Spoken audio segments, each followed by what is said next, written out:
Asukro parle de son histoire de métissage, moi de mon histoire aussi très personnelle. Qu'est-ce que c'est une identité figée? Comment on peut parler de notre multiplicité, de notre multiculturalisme et du métissage qui est à l'intérieur de ça.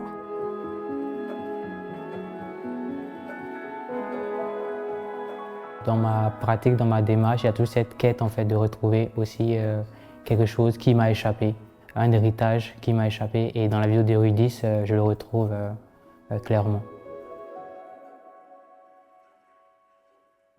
Aujourd'hui, au sein de l'exposition Tactical Spectre à la ferme du Buisson, je viens présenter, y accrocher dans un sens presque sculptural, un extrait d'un film qui a été tourné au Mozambique entre 2023 et 2024, Rendition. Ces films tournent autour d'un groupe de personnes mozambicaines, hommes et femmes, qui sont partis à la fin des années 70 pour aller travailler en Allemagne de l'Est et qui partageaient toute une histoire ouvrière assez particulière et riche.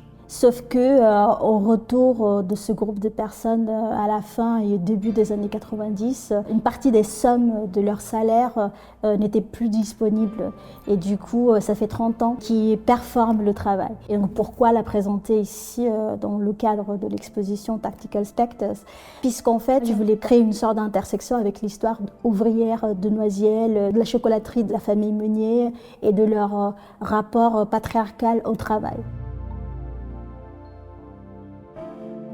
Quand j'ai découvert l'histoire métisse de mon grand-père, de ma famille, à partir de là, en fait, il y a eu ce spectre. J'ai eu en fait cette nouvelle naissance. Ce qui s'est passé, je regardais des vidéos sur YouTube. Elle m'a proposé de regarder une vidéo qui avait été réalisée par France 24. Et sur la vignette de la vidéo, il y avait le portrait de mon grand-père. Donc je me suis interrogé et j'ai découvert en fait toute l'histoire des métis dans les colonies. Et j'ai appris comme ça qu'il avait été le 39e enfant envoyé de force dans ce qu'ils appelaient le foyer des métis, qui étaient en fait des palais de gouverneurs qu'ils réutilisaient pour placer les enfants métis à l'intérieur, pour pouvoir les donner l'éducation religieuse depuis le début du XXe siècle jusqu'après la Seconde Guerre mondiale. Quand j'ai connu l'histoire, j'ai travaillé à partir de bruit numérique parce qu'il y a aussi cette idée de trace, de mémoire qui s'écrit au fil du temps, du fait que l'univers en fait s'étend.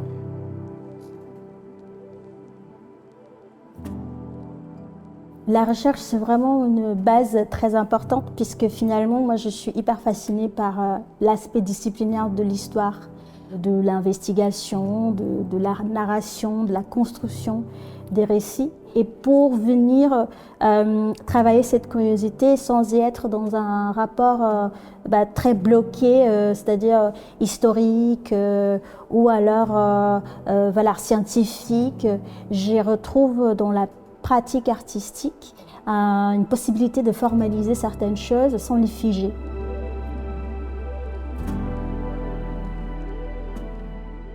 Je travaille toujours à partir de photographies d'archives, d'œuvres d'art que je collectionne en images.